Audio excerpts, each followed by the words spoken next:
2009 இலங்கையில் தமிழீழ விடுதலை புலிகள் இயக்கம் தோல்வியுற்ற பிறகு இலங்கை தமிழ் மக்களுடைய நிலைமை மிகவும் பரிதாபகரமானதாக செய்தித்தாள்களிலும் தொலைக்காட்சிகளிலும் நாம் பெற்றுக்கொண்ட செய்திகளை கேட்ட பிறகு எப்படியாகிலும் அந்த மக்களை பார்க்க வேண்டும், அவர்களோடு பேச வேண்டும் என்ற ஒரு தாகம் இருந்தது. 2013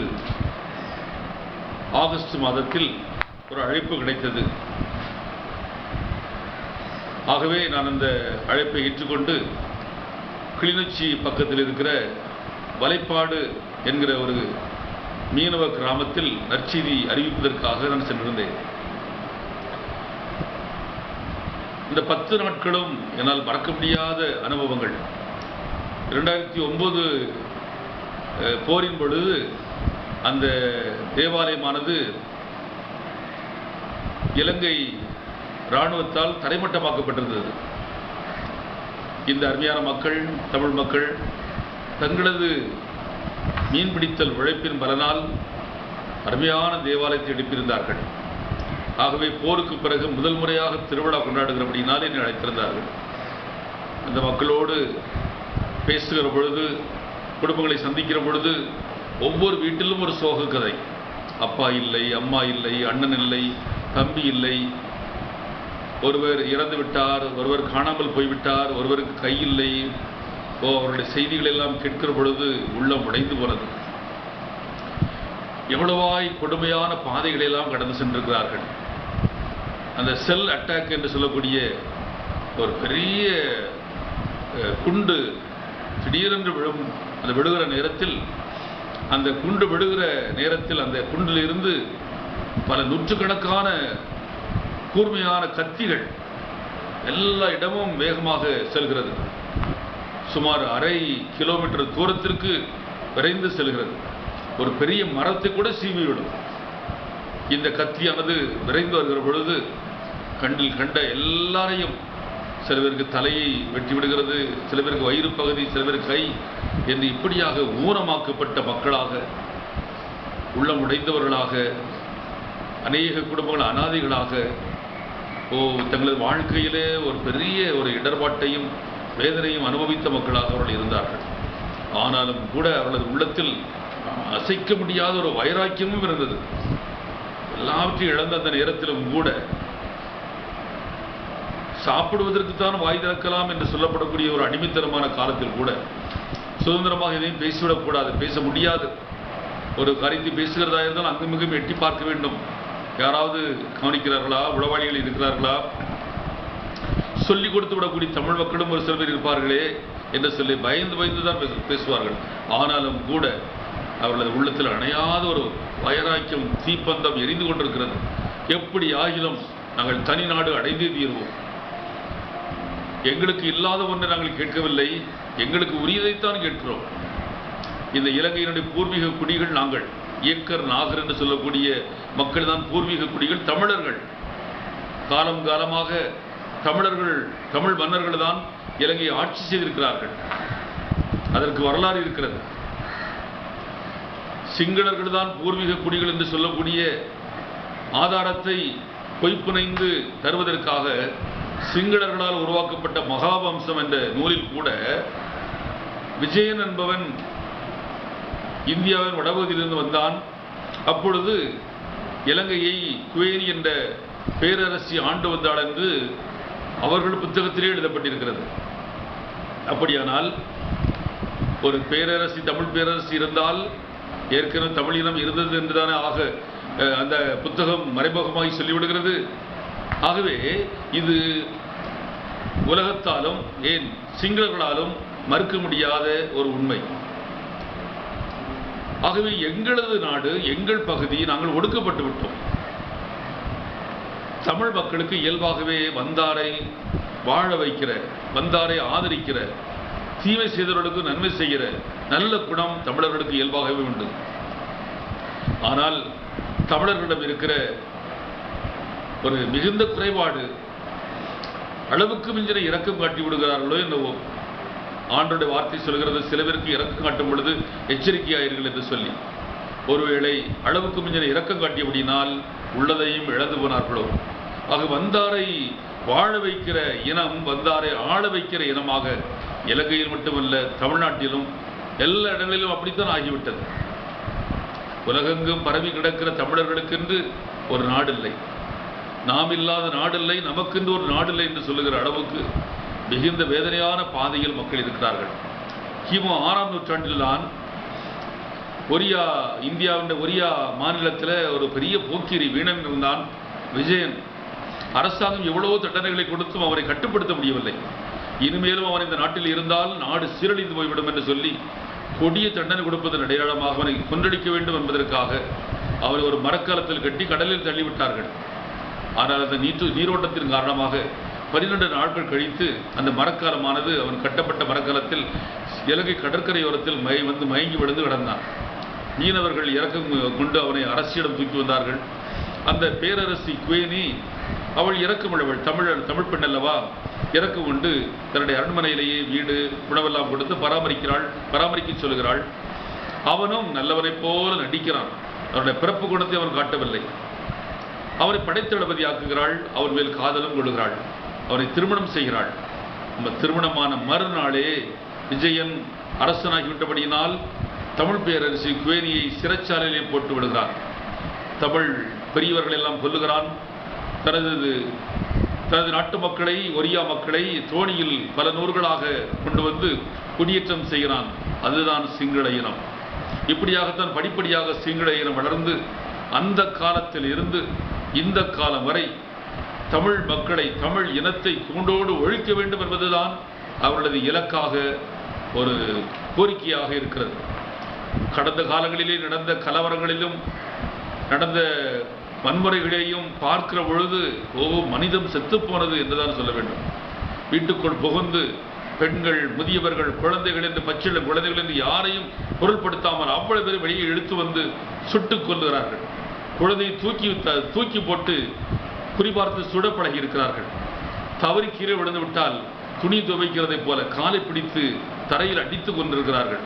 பெண்களை நாசப்படுத்தி இருக்கிறார்கள். வயிற்றில் இருக்கிற குழந்தையை கீறி கிழித்தெடுத்துக் கொண்டிருக்கிறார்கள். பயங்கரமான அட்டுழியங்கள். பேருந்தில் சென்றால், ரயிலில் சென்றால் தமிழர்களை மட்டும் இறக்கி கொண்டிருக்கிறார்கள். சில நேரங்களிலே தமிழர்களுக்கு உரிய வாக்காளர் அட்டை அடிப்படையில் தமிழன் யார், சிங்களன் யார் என்பதை ஒரு சிங்கள இராணுவம் முன்பாக சென்று வீட்டில் அடையாளம் போட்டு செல்லும். அதற்கு பிறகு சிங்கள வெறியர்கள் ஆயுதங்களோடு வந்து அந்த வீடுகளை புகுந்து அவர்களை கொல்லுவார்கள், தமிழர்களை கொல்லுவார்கள். யாராவது பயந்து வீட்டுக்குள்ளோ கடைக்குள்ளோ ஒழிந்திருந்தால் அந்த கடையையும் வீட்டையும் தீ வைத்து கொளுத்தி எரித்து விடுவார்கள். இப்படியாக தமிழ் இனமே இருக்கக்கூடாது என்று சொல்லி மூர்க்கமாய் வெறித்தனமாய் அரக்கத்தனமாய் தமிழ் இனத்தையே கொன்றொழிப்பதற்கு முனைந்து கொண்டிருந்த காலகட்டத்தில் இலங்கையின் காந்தி என்றும் அஹிம்சா வழியினுடைய தந்தை என்றும் அழைக்கப்படக்கூடிய செல்வநாயகம் ஆரம்ப காலத்தில் அஹிம்சா வழியில் தான் ஆரம்பித்தார். தமிழ் பேரரசு என்ற ஒரு கட்சியை, குடியுரிமை கட்சியை ஆரம்பித்தார். இனிமேலும் வேறு வழியில்லை, உரிமை கேட்டு பிரயோஜனமில்லை, தனி நாடுதான் தீர்வு என்று தீர்மானம் எடுத்தார். அவருடைய வழி அஹிம்சை வழி. ஆனால் அஹிம்சை வழி எடுபடாத பொழுதுதான் பிரபாகரன், அவர் சிறு வயதிலிருந்தே ஞான வேட்கை உள்ளவர். அவர்களது முன்னோர்கள் கோவில்களை கட்டி தெய்வ வழிபாடு நடத்துகிறவர்கள். வெல்வெட்டித்துறை என்ற ஊரை சேர்ந்தவர், ஒரு மீனவ கிராமம். அவருடைய தகப்பனார் ஒரு மீனவருடைய வம்சத்தைச் சேர்ந்தவர். இந்த கிருபானந்த வாரியார் சொற்பொழி வாற்றுவதற்கு அழைக்கப்படுவதுண்டாம். அப்படி சொற்பொழி வாற்றுகிற பொழுதெல்லாம் இந்த பிரபாகரன் சிறு பையனாக இருக்கிற பொழுது மிக உன்னிப்பாக கேட்பாராம், ஞானமுள்ள கேள்விகளை கேட்பாராம். அப்பொழுதே கிருபானந்த வாரியார் சொன்னாராம், இவன் ஒரு பெரிய ஆன்மீக தலைவனாக வருவான் என்று. அந்த வார்த்தை உண்மை என்று நம்புகிறேன். ஆன்மீகம் என்றால் 4 சுவர்களுக்குள் பூஜை நடத்துவது அல்ல, மாறாக மனிதம் ஆகிற பொழுதெல்லாம் மனித மாண்புக்காக உயிரை கொடுக்கிறவன் தான் ஆன்மீகவாதி. அப்படிப்பட்ட ஒரு தமிழின தலைவர் என்ற பட்டத்திற்கு தகுதியுள்ள ஒரே ஒரு மனிதன் பிரபாகரனாகத்தான் இருக்க முடியும். தமிழின தலைவர் என்று வேறு யாருக்கோ பட்டம் சுட்டி அந்த தமிழின தலைவர் என்கிற பெயரை நாம் இன்றைக்கு கொச்சப்படுத்தி இருக்கிறோம். ஆனால் உண்மையிலேயே தமிழ் பற்றாளர் பிரபாகரன் தான். அவருடைய விடுதலை புலிகள் ஆட்சி காலத்தில் எல்லா குழந்தைகளும் தமிழ் பெயர் தான் சூட்ட வேண்டும் என்று சட்டம் உண்டு. அவ்வளவு பற்று உண்டு. அவருடைய படையில் சேர்கிற தமிழ் உறுப்பினர்கள் அவர்களுடைய பெயர்கள் தமிழ் பெயராக மாற்றப்படுகிறது. அவ்வளவு பற்றுறுதி கொண்ட ஒரு இயக்கம், கட்டுப்பாடு உள்ள ஒரு இயக்கம், ஒழுக்கம் நிறைந்த இயக்கம். மது மாது சூது என்ற பேச்சுக்கு இடமில்லை. அங்கே புகைப்பிடிக்க முடியாது, மதுபானம் அருந்த முடியாது. ஒரு கொஞ்ச நேரம் விளையாட்டுக்காக சீட்டு கூட விளையாட முடியாது. அந்த உறுப்பினராக சேர்கிற பொழுது முதல் 6 மாதங்கள் ஆயுத பயிற்சி, அரசியல் அறிவு பயிற்சி, விழிப்புணர்வு, போர் பற்றிய பாடங்கள், படங்கள் இவைகளெல்லாம் காட்டி ஆயுத பயிற்சியை விட சிறப்பாக மன உறுதி பயிற்சியை உறுப்பினர்களுக்கு கொடுக்கிறார்கள். இந்த போராட்ட காலத்தில் 40 குழுக்கள் இருந்திருக்கிறார்கள். அவர்களில் சிறப்பான குழுக்கள் ஈரோஸ், டிபிடிபி என்று பலவிதமான குழுக்கள் இருந்தாலும் எல்லா குழுக்களை விட ஒரு கட்டுக்கோப்பு நிறைந்த குழுவாக, ஒழுக்கம் நிறைந்த குழுவாக, தமிழ் ஈழம் அடைவதற்காக உயிரையும் தியாகம் செய்ய தயாராக இருக்கிறவர்களாக, சைலன் என்ற நஞ்சு குப்பி எப்பொழுதும் கழுத்தில் போட்டுக்கொண்டு லட்சியத்திற்காக உயிரை கொடுக்க துணிந்தவர்களாக, அப்படிப்பட்ட ஒரு கட்டுக்கோப்பான அமைப்பு. ஆகவேதான் ஒருமுறை முன்னாள் முதல்வர் எம்ஜிஆர் அவர்கள் பிரபாகரனை பார்த்து, எல்லா போராளி குழுக்களும் ஒரு குடையின் கீழ் வர முடியாதா என்று கேட்ட பொழுது பிரபாகரன் சொன்ன சரியான பதில் இது. மற்ற அமைப்புகளை விட நாங்கள் வித்தியாசமானவர்கள். எங்களது அமைப்பில் இருக்கிற உறுப்பினர்கள் கட்டுக்கோப்புள்ளவர்கள். ஆக இப்படிப்பட்ட ஒரு காலகட்டத்தை கடந்து பிரபாகரன் வழியாக தமிழ் ஈழம் கிடைக்கும் என்று எல்லாரும் நம்பியிருந்த காலகட்டத்தில் தான் 16 நாடுகள் சேர்ந்து குண்டுகளை பொழிந்து, ரசாயன குண்டுகளை பாய்ச்சி, சதை குவியல்களாக, பிணங்களாக, கனரக வங்கிகளை கொண்டு உழுது இருந்த இடமே தெரியாமல் அந்த இடத்தில் அழித்து விட்டார்கள். ஒரு விடுதலை புலி இறந்துவிட்டால் அவருக்கு பெயர் மாவீரர். அந்த வாலிபர்களுடைய பெற்றோர்கள் மகிழ்ச்சியோடு சொல்வார்கள், வீரச்சாவடைந்தார் என்னுடைய மகன் என்று. அப்படிப்பட்ட வீரர்களுக்கான கல்லறையானது இருந்த இடம் தெரியாமல் தரைமட்டமாக்கப்பட்டு விட்டது. இலங்கை அரசாங்கத்தின் பார்வையில் அவர்கள் மாவீரர்கள் அல்ல, அவர்களெல்லாம் குற்றவாளிகள் என்பது அவர்களது கணக்கீடு. ஆகவேதான் அந்த இடத்தை தரைமட்டமாக்கி விட்டார்கள். இப்படியாக மக்கள் மனம் நொந்திருக்கிற இந்த காலகட்டத்தில் தான் தேவ வார்த்தை அறிவிப்பதற்காக நான் சென்றிருந்தேன். தேவ வார்த்தை அறிவிக்கிற பொழுது அவர்களை மனக்கூறலாம் அறிய முடிந்தது. எல்லா இடங்களிலும் இராணுவத்தினுடைய ரோந்துகளை, அதாவது சுற்றி வருகிற காரியங்களை பார்க்க முடியும். கையில் துப்பாக்கி வைத்துக் கொண்டு சைக்கிளில் அங்குமங்குமாக சுற்றி வருகிறார்கள். தமிழர்களுடைய இடங்களில் எல்லாம் அவர்கள கேம்ப், ஒரு முகாம் போட்டிருக்கிறார்கள். எங்கு பார்த்தாலும் ஒரு இராணுவ மயம். ஆனாலும் கூட நான் அறிந்த ஒன்று, அதிகமாக பயந்திருக்கிறவர்கள் தமிழர்கள் அல்ல, இராணுவ வீரர்கள் தான்.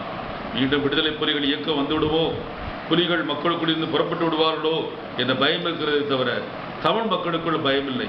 என்றைக்காவது ஒரு நாள் நாங்கள் எங்களது சொந்த நாட்டை பெறுவோம் என்ற ஒரு வைராக்கியத்தில், ஒரு லட்சிய தீப்பந்தத்தில் கலங்கரை தீபங்களாக அவர்கள் உள்ளுக்குள் உருமாறிக்கொண்டுதான் இருக்கிறார்கள். சிறு பிள்ளைகளை கேட்டால் கூட நாங்கள் தனி நாடு தமிழ் ஈழம் அடைவோம் என்று வைராக்கியமாக இருக்கிறார்கள். அவர்களது நெஞ்சுறுதியை பாராட்ட வேண்டும். அவர்களுக்குள் இருக்கிற அந்த பற்றுறுதியை பாராட்ட வேண்டும். இன்றைக்கும் பிரபாகரன் என்றால் அவர்தான் தலைவர் என்று உள்ளத்தில் பூஜை செய்கிறார்கள். அப்படிப்பட்ட ஒரு அருமையான ஒரு தலைவரை பெற்ற ஒரு தமிழினத்திற்காக நாம் எல்லாரும் தலைநிமிர்ந்து நாம் தமிழ் பற்றாளர்களாக, தமிழ் இனப்பற்றாளர்களாக வாழ வேண்டும். ஏனென்றால் தமிழ் பற்று மட்டும் போதாது. இன்னைக்கு தமிழ் என்று பற்றுறுதியோடு பேசுகிறவர்கள் தமிழ் இனத்திற்காக குரல் கொடுப்பதில்லை. நோன்பு நாடகம் போடுகிறார்கள், கடித வேட்டை பண்ணுகிறார்கள். முடிவு நடப்பது எல்லாம் அரசியல் தந்திரங்கள். ஆகவே இன்றைக்கு திராவிட மாயையிலிருந்தும், ஆரிய சூழ்ச்சியிலிருந்தும், பிராமணத்துவ அடிமைத்தனத்திலிருந்தும், வடுகனுடைய வஞ்ச புத்தியிலிருந்தும் தமிழன் விடுதலை பெற வேண்டும். தமிழ் இனம் மூத்த இனம், தமிழ் மொழி மூத்த மொழி.